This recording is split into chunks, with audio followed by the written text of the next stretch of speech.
But for Ctesias goes into great detail, and he describes them as not being in Libya, but being in India. But Herodotus made mention of these cynocephaly in the Greek, kynocephaly, that there was this race of dog-headed men, and he made brief mention of it in his text, just like, oh, and by the way, those guys are over there in Libya.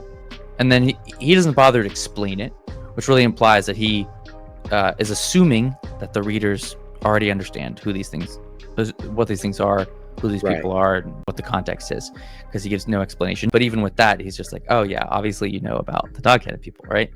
But for Ctesias goes into great detail, and he describes them as not being in Libya, but being in India.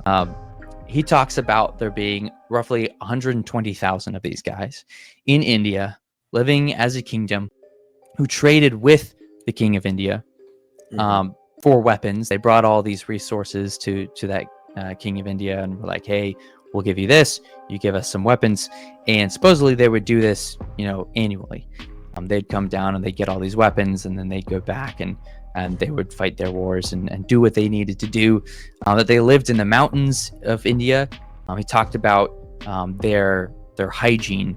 He talked about the homes that they lived in. He talked about their complexions in detail, and he talked about their teeth being longer than dogs, which was interesting, and then the nails being long but rounder, more like a human nail.